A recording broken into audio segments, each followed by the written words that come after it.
Bonjour, aujourd'hui notre recette est un des plus grands classiques de la cuisine française, le tourne-dos Rossini.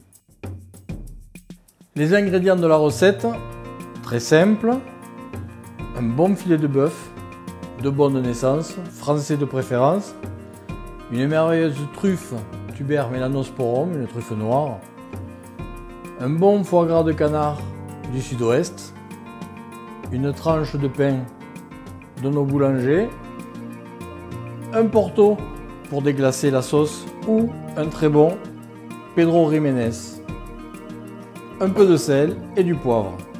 Et n'oubliez pas, beaucoup de passion. Les ingrédients de la recette: un filet de bœuf de belle origine, un foie de canard, une truffe noire, une tranche de pain, un porto ou un Pedro Ximénez et beaucoup de passion. Pour comprendre la recette, il faut s'imprégner de son histoire. Son origine fait toujours débat. Un certain monsieur Boulanger, marchand de bouillon, a créé le premier restaurant en 1765 à Paris. Casimir Moisson, cuisinier, aurait servi ce plat à la demande du compositeur. Pour d'autres, c'est Antoine Carême, cuisinier de la Tour d'Argent, le restaurant en activité le plus ancien du monde, qui aurait réalisé ce même plat. Ce qui est sûr, en tout cas, c'est que c'est à la demande de Louis Mérante, directeur de l'Opéra de Paris, que la taille du filet a été déterminée à 3,5 cm et la cuisson à 1 minute par côté. Ce qui était totalement inhabituel, car à cette époque, les viandes étaient bien cuites, voire bouillies, car nous sommes au début du 19e siècle.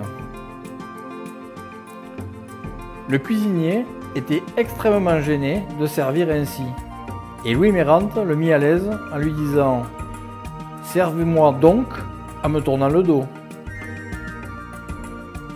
Gastronome averti, Louis Mérante en fit part à Rossini, célèbre compositeur italien qui présentait sa dernière œuvre à l'opéra, à qui il voulut en faire partager l'expérience.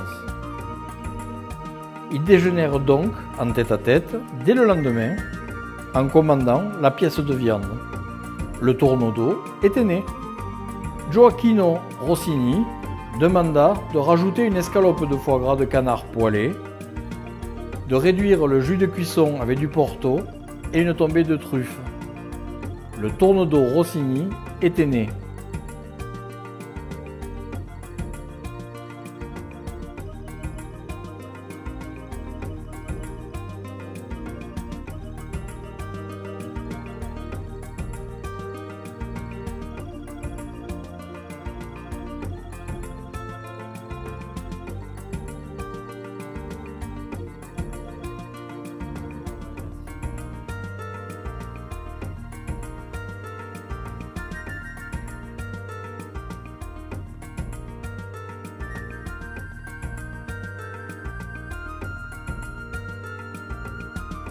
Pour accompagner ce plat mythique, il nous faut un vin subtil, élégant, raffiné. Je vous proposerai donc le Château Margaux, millésime 2015. Que du bonheur. Bon appétit et à bientôt pour de nouvelles recettes.